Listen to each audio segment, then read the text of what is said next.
So the trade-off that I had to make to be the leader that I am now is I had to be okay with being an outsider. I had to be okay with questioning the very frameworks that were being praised and funded and worshiped in the spaces in which I found myself.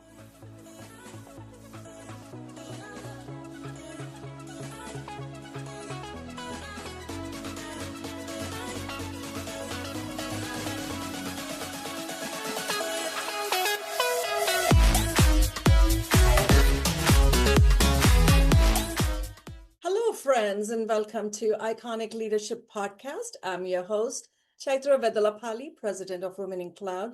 This podcast is for founders, executives, investors, and change makers who are done playing small and ready to lead movements that actually matter. Each week, we don't just talk about big ideas. We unpack lived experiences, pivotal moments, and real systems behind leadership that democratize access and creates lasting impact. Because here's what I believe: prosperity should be the default, not the exception.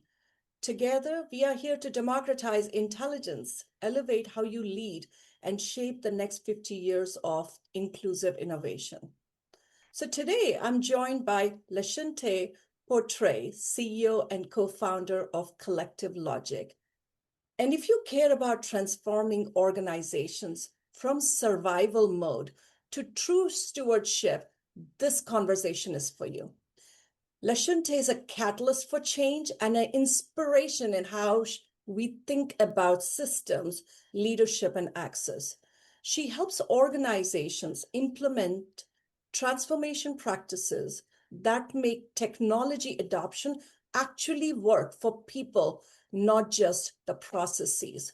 Her work is deeply shaped by her lived experiences, where she saw how fragmented systems create what she calls network gaps, leaving high potential people behind. And we will be talking about the network gaps. And that insight became her mission. Today, she builds a system that creates access, not barriers, helping organizations scale while unlocking human potential. Her influence spans 30 countries, training over 2,000 leaders. LaShunte, I'm so glad you're here. So welcome to the Iconic Leadership Podcast. Thank you so very much for that intro and for inviting me to join this conversation. I'm excited. Absolutely. So before we get into the work you're doing today, I want to really understand the story, where it all started. Can you take us a moment where you realized the system isn't built for everyone, and what did that mean for you? I love this question. You actually encapsulated it earlier in your intro when you said, my journey is from survival to stewardship. So, when I was 2 years old, I actually experienced an incident where I survived burns on my body for over 60% of my body. And that was the reason I ended up in long-term foster care. That moment was redefining everything in terms of how I interact with the world and what I had to endure in terms of adversity, hardship, and reacting to something that was completely out of my control. And I know that a lot of folks and organizations have moments like that, especially now. The shift was to rethink, who do I actually want to be now that I've made it through the hard traumatic moment? That's stewardship. It's the self awareness, it's the internal curiosity, it is taking the time to really think about the defining part of our leadership that says, what role do I have in the system to better serve others and to better rebuild the system? So, this is exactly the type of skill set and way of thinking that informs my life's work. Wow, Lashinda, tell me about that experience. What was that leadership skills that really taught you about access? And especially when you call about network gaps, and as we were talking, I want to know more about it. So, growing up in the foster care system meant I had direct interaction with a lot of barriers there was enough data showing that those of us in the foster care system weren't likely to finish college, if even able to attend. We were really at a disadvantage when it comes to certain resources in the scholastic system. And on top of that, the intersectionality of my identity, being Black and being a woman, meant that I got to inherit all other kinds of disparities and likely outcomes based on the systems that we happen to have in our country here in America. So I lived behind barriers. And the way that I had to crawl out of some of these systemic outcomes was actually through community and through connection and through other people who felt that there was a need for there to be a different outcome for folks like me. And so I'm not who I am without the investment of so many different folks, teachers, mentors, social workers, advisors, champions who wanted there to be hope for maybe a different future. So I'm quite fortunate to have been on the shoulders of folks who did that for me. And now I want to do that for others. What brings that to mind for me when you ask about the moment that I realized that this all came together, it's actually when I moved overseas to Tanzania. So when I was going through grad school, I very much so wanted to study global education. I wanted to understand what are the global competencies that teachers who have such a huge impact in the pipeline of talent that gets into these various organizations, what competencies do they really need? And the thing is, it was one of the very first times that I made a decision about where to live based on who I wanted to learn from, what systems and frameworks that I admired or wanted to think differently about. And what I found there in Tanzania was a completely different way of seeing the world. It could be far more generous and communal, and it could actually be a place in which there's rest. Us hardworking leaders can rest and we can be more human with ourselves and with one another. And I came back to the States determined not only to be more of a catalyst for access, but to take on some of the learnings I had about being more human, more connected, more whole, more joyful, more rested, so that I would have the space to continuously be curious about setting a legacy that would impact others for the better. And you're doing it so well. But instead of decision, I want to learn about what was the hardest personal trade-off you had to make to become the leader you are today? Ooh.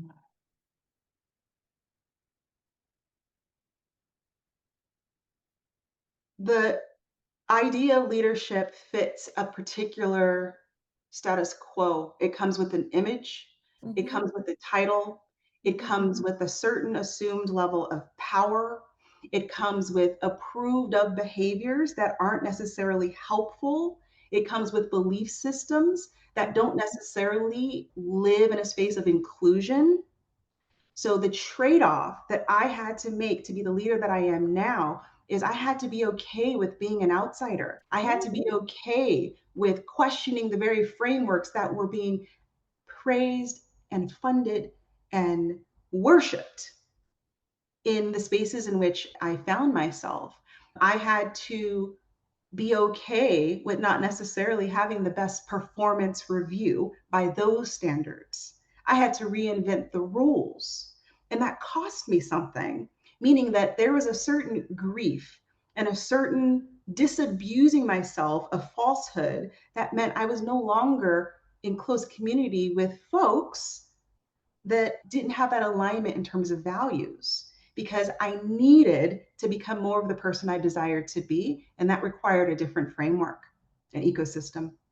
I love it because I was listening to Kara Fisher, and she is also very much like us because we are outsiders. We look at something very differently. That's why the world is beautiful because of people who are really challenging the paradigm and challenging the practices that do not serve the larger ecosystem. So And you have really chosen really the hardest path of transformation in your world is people, because when people enter, everything becomes asymmetric. Why that problem? And what keeps you pulling back for focusing on transformation of people who are working with technology? Mm. I didn't see another way. I didn't see another way to be true to who I know that I am, true to the person that I aspire to be, true to the lessons that many who've come before me, including my ancestors, said was possible and that they fought for. Mhm. I couldn't hold all of that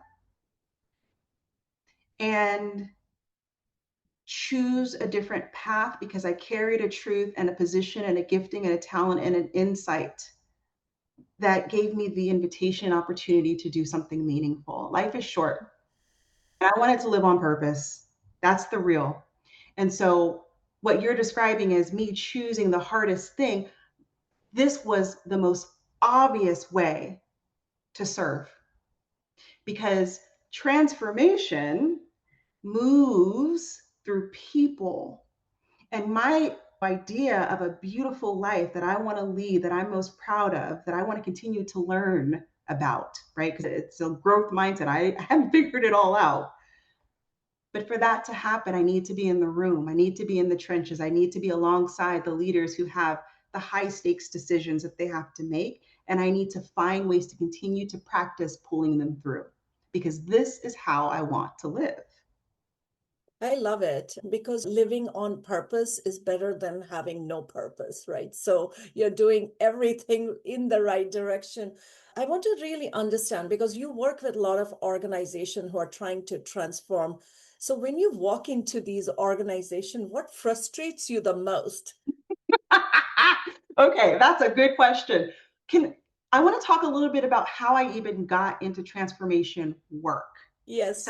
I had a chapter of my story where I was in staffing and recruiting, and the motion or the workflow, if you will, that I was accustomed to was helping to bring in incredibly talented individuals to solve project based problems for Mm. organizations. And in that work, it got me into proximity with a lot of executives. You're talking about your C suites and your board members and the individuals who are really carrying the weight.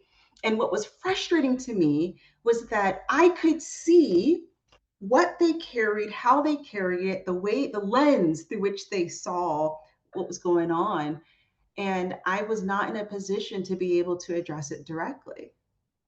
So the frustration wasn't the organization, it was the fact that I had not freed myself up to be aligned shoulder to shoulder with them so that I could be a better advisor and trusted partner and a, and help them fundamentally restructure how their teams work together for the betterment of the whole. So the frustration was that I wasn't in the right position to do Mm. this good work that I could see in front of me. That's incredible. As you were talking, I one thing I learned very quickly about you is you can see patterns. You can see how things work. And I have a question for you is if you could fix one broken pattern in how companies approach change, what would that be? Now that you have the magic wand. Oh, yes. So the biggest broken pattern that I saw was that there is a lack of practice around self awareness. I know that probably doesn't sound like the most important thing when you're talking about multi-million dollar investments and entire tech adoption moments, especially with AI and agentic enterprises and things like that. But self-awareness on the human level was it's the most fragmented piece because in not taking the time to really think about who we are as leaders, what cultures we're trying to create, what values we hold as sacred, what belief systems we carry into our interactions with our direct reports and our peers, whether we have a learner's mindset and have picked up some real feedback from those employee surveys about how our behaviors are driving certain outcomes, if we are not doing that work to be self aware and honest with ourselves and authentic about where we stand and what power we hold and what we're going to do about it, that's going to be the root indicator, if you will, of what's going to drive so many different change initiatives and their outcomes is our ability to be self-aware. Yeah, Lashita, like when you said it, the self-awareness, gave me that chills because you were the first one who actually had the courage to say that because people don't think like it's always the technology, but it's the self-awareness of the leader not understanding the cost that not really addressing the right problem, the right situation, or the right issue. It's going to cost the business. And when you look at all these leaders who you are interacting with and they are not self aware, what is the cost on the human or a business? And why do these organizations ignore it today? I have a sense that with the organizations I've had community with, there is an intuition that something's not right. This isn't absolutely a surprise. There's signals there, probably many of which are showing up in some clear ways. The challenge, though, is that there's not always a very clear, actionable framework for where to start. You have intuitions that something might not be quite right. It's a really good moment to raise your hand and say, I actually don't have all the answers here. I'm willing to embrace a area that I haven't figured out. I'm willing to bring in expertise. I'm willing to bring in new perspectives. I'm willing to be wrong. Mhm. How do you go about helping these executives navigate their own self awareness issues? What's the process? Tell me. We want to know more about it.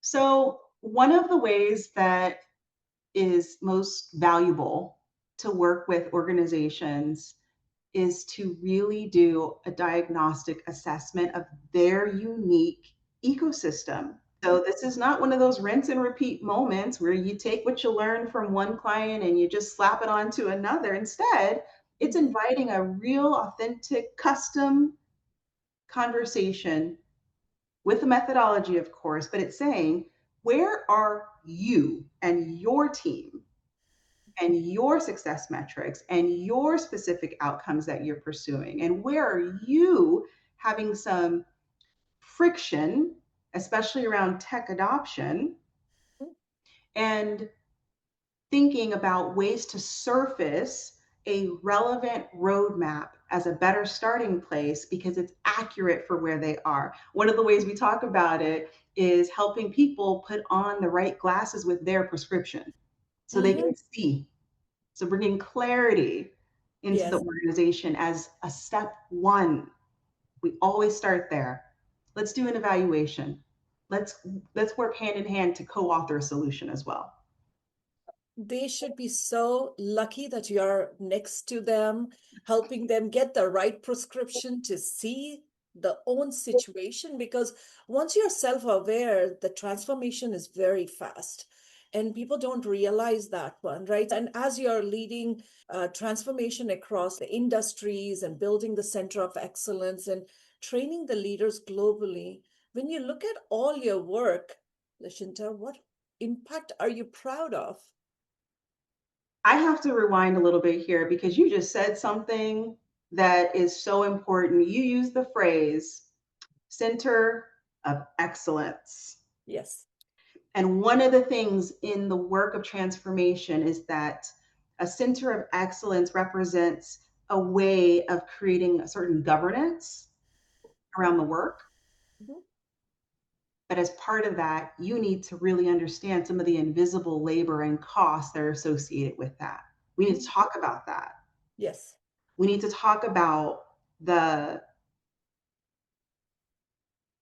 reality of the conflict and taking on the team stress. We need to talk about the individuals who mend some of the broken pieces without acknowledgement. We need to talk about some of the unnamed transformation leaders who are driving a certain level of enthusiasm and morale and true ownership around these things. The center of excellence piece is so often a title or a council or a consortium, and it maybe has some specific frameworks that don't necessarily serve the actual organization.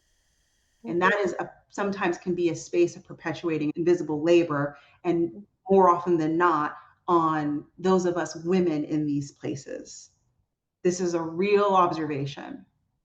Oh, So walk us through that. Can you walk us through some of the signals and yeah, and a transformation you have taken a customer through it, and how, and tell us what does that look like on paper, but was actually failing underneath. They looked everything good on paper, but underneath things were failing. Take us through that transformation. which one do you want? You Okay. you This have the liberty. is so I like this question because oftentimes organizations think that they're so unique, right?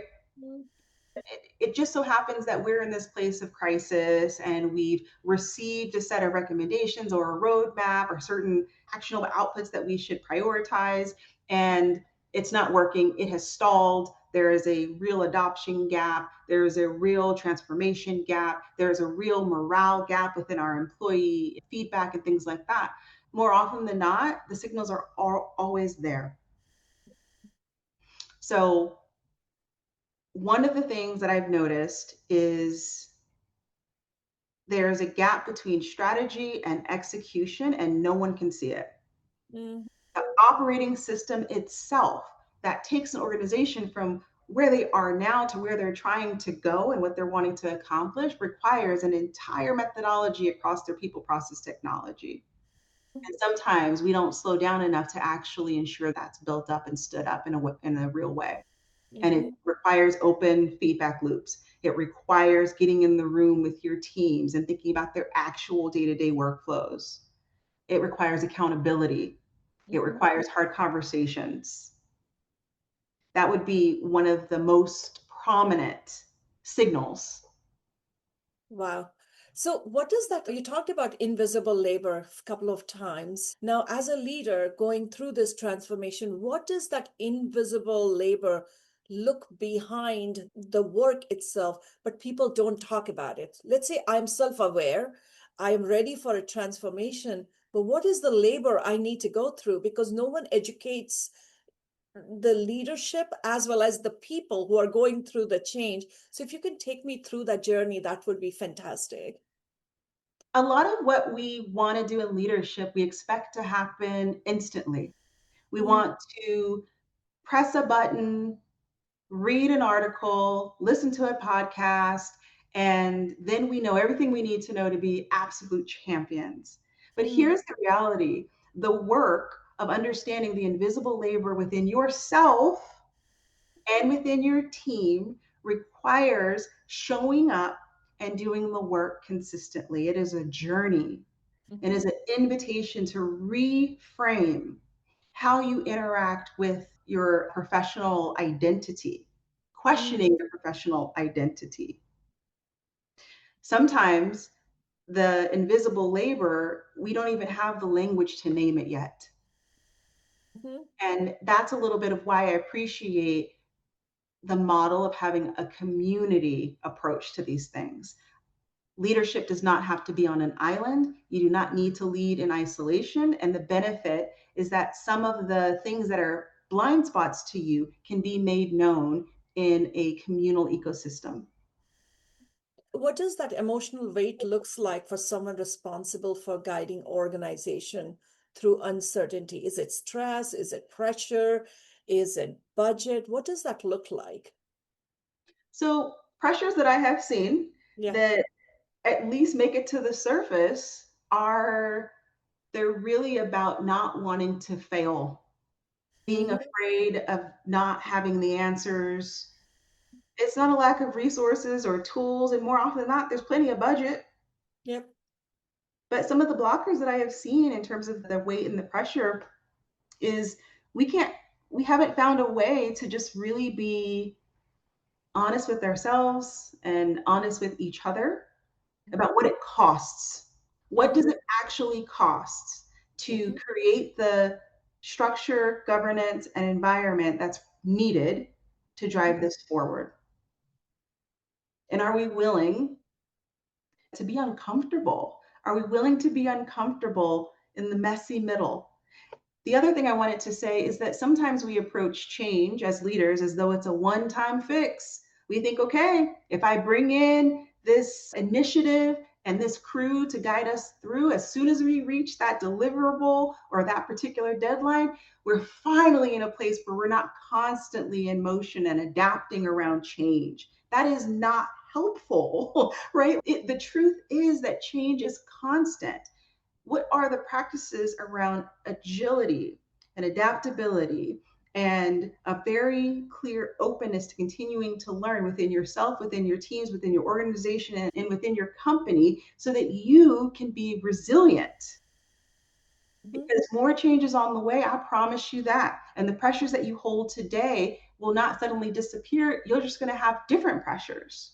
So, what does it Absolutely. look like for you to have a leadership framework and approach to these moments, but particularly if you're dealing with tech disruption or tech opportunity or innovation, that makes you prepared, ready, agile, responsive, adaptive, curious?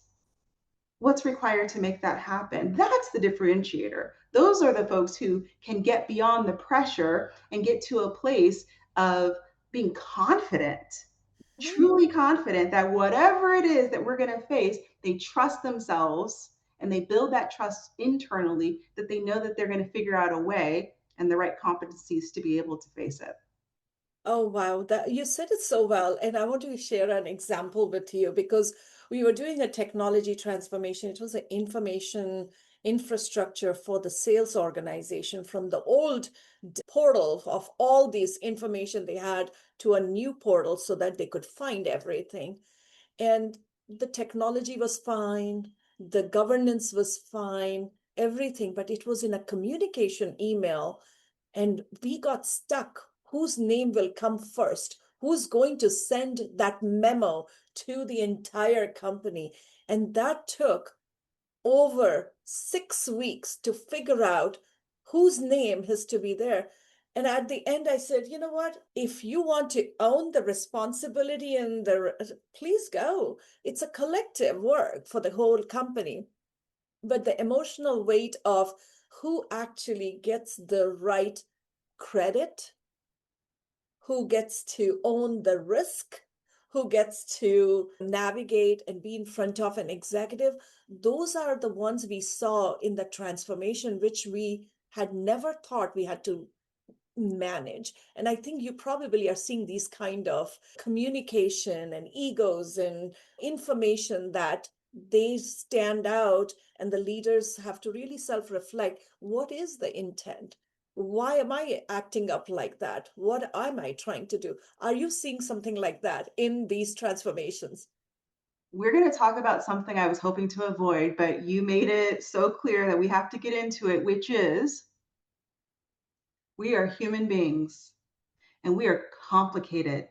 Yes. And sometimes we want to be right. We want to be the smartest. We Mm-hmm. want to have the validation. We want to have the position, the power.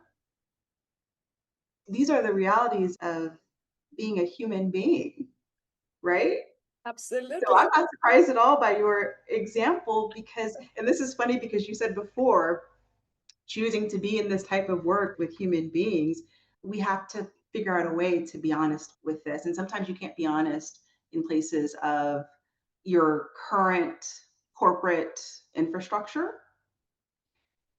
You need to have an external safe haven or space that's designed appropriately to be a container for some of the hidden friction and invisible labor that you carry and need to correct.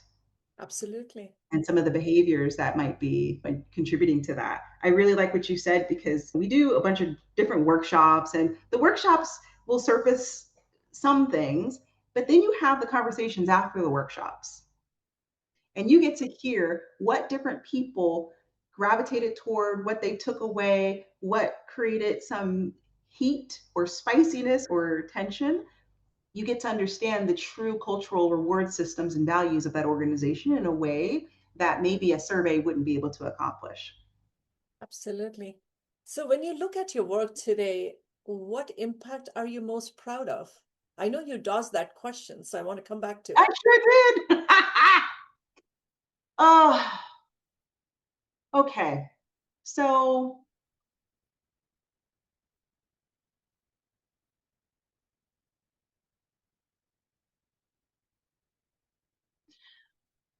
thank you for being patient with me.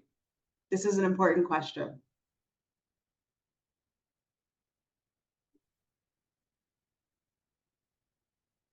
I had the opportunity growing up to develop a way of interacting with my journey and the people who have come before me in a way that really just put it to the side, not facing it, not confronting it, not recognizing what I carry in my body. I had the opportunity to choose that path. And instead, I chose to surround myself with people who could teach me to stay in my body, with people who could teach me to be honest about who I want to be, who could tell me and support me in having access to things I believe were really meaningful, that aligned with my values. I am most proud of building a life that is rooted in generosity, in self-compassion, in self-awareness, in inclusive outcomes where I show up, of doing that work and finding a different path than the one that I inherited. I'm deeply proud of that because it shows up with me in every space that I happen to be leading and influencing. What I really believe, what I really think, what I really admire, who I really respect. And I figured out that pausing, reflecting, journaling, being honest with people that I trust, building that trust circle is one of the most powerful things that I've done to create the kind of impact that I want in the world and for those who come after me. As you're talking about, the visual that comes is you're the igniter for people to stay on purpose. So thank you for doing that. The listeners usually want to know who are the thinkers and leaders or everyday people who shape you, how you lead today? Are there anyone who you want to recognize today? Yes, I want to recognize three people. The first is my husband, because he is my cheerleader and my truest friend. And part of the reason that I show up in the way that I do, Mhm. my dauntless energy is so deeply supported. I am well loved. The second person I want to acknowledge is the one and only Karen Fazio, who I Oh, am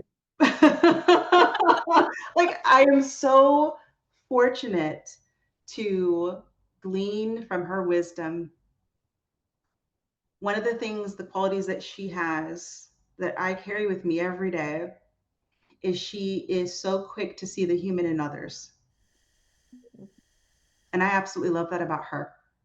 absolutely. And my other business partner and our CIO for CollectiveLogik, Dr. Sheila Vellante, Mhm. I have never encountered an individual who could walk into a complicated enterprise business in the middle of crisis and speak so clearly across business and technical transformation, all within the same sentence.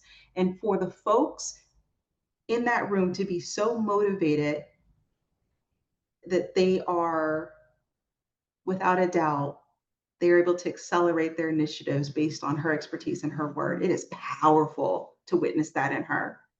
And these are the folks I speak with most days. So I am in such a wonderful space of connection and abundance and generosity in my life.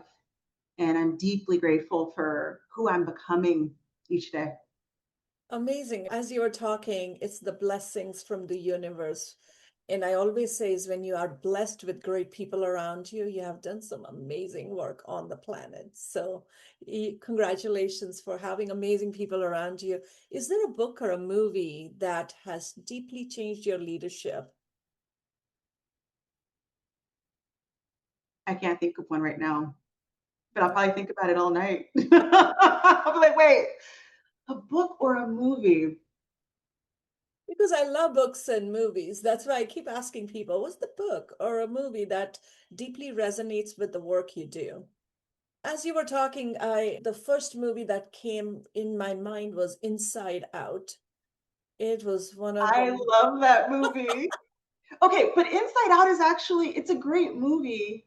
Inside Out 1 and 2. yes, What's interesting though is the dynamic between joy and grief yeah, and how we have such a polarized view of the two, but they actually work in relationship with one another. Having gone personally through grief, I have I think that's a wonderful movie to express a little bit of what all of us carry, right? Just being absolute real people. We carry a little bit of all of it. And so let's acknowledge and honor that. I think grief is important too when it comes to change because something that we talked about with leaders is that sometimes leaders, in order to walk in their values, they have to walk away from a certain professional identity that used to anchor them, that no longer serves them.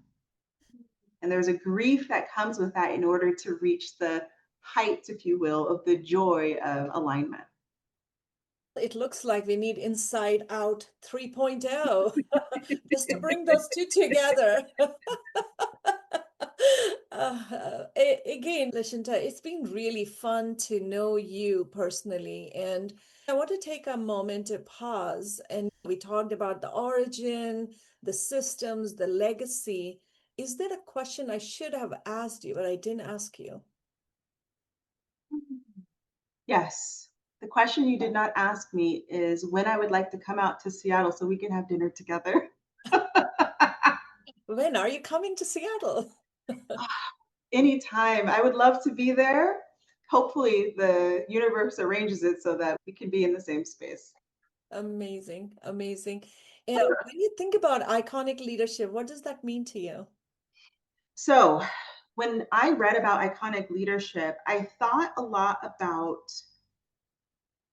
purpose and I thought a lot about how protective I am of that as we talk about AI.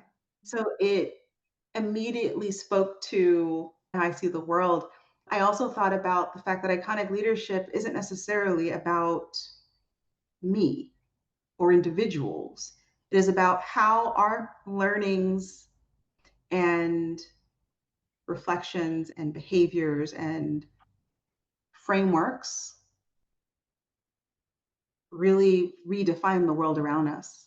And that's what drew me to this podcast. That's what drew me to you, to Karen, obviously, is we need to be having different kinds of conversations more than ever. Absolutely, absolutely.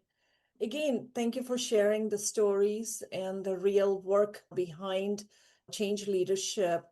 And so before we close, where can our listeners connect with you or support your work? So people can learn about our change leadership, change stewardship practice at CollectiveLogik.com. You can also find me on LinkedIn. I also would say that we'd be interested in starting a Substack soon where Mm, we actually get into some of those real talk conversations around what we're witnessing and how we're holding space in the midst of all this change. And that would be another place to look forward to that'll be coming out soon, hopefully later this year, for people to really get an insider's view of what it takes to show up differently in the midst of change. Count me in to contribute some interesting stories from my lifetime around change leadership. I would love that. Again, thank you so much. So, for everyone, if today's conversation resonated, make sure to subscribe to the Iconic Leadership podcast. You can also explore the Iconic Leadership assessment, watch the movie Icons, and join the wait list for the upcoming Iconic Leadership book. And if this episode added value, can you do me a quick favor? Take a screenshot of me and LaShunte and share it and tag us. That is how we know it's actually landing, and it helps create more conversation like this for you. And if someone in your life could benefit from hearing from LaShunte, someone who's at the turning point, building a business, or needs this message, this is probably the episode to send it to them. And one last thing before you go, as a thank you for listening, I have a special free gift. The first 10 listeners will be entered into a prize draw to receive a free copy of the Iconic Leadership book during the launch week. I'm Chaitra Vedalapalli. Thank you for tuning in. And remember, when we lead with purpose, we unlock prosperity for everyone. Thank you, everyone, today.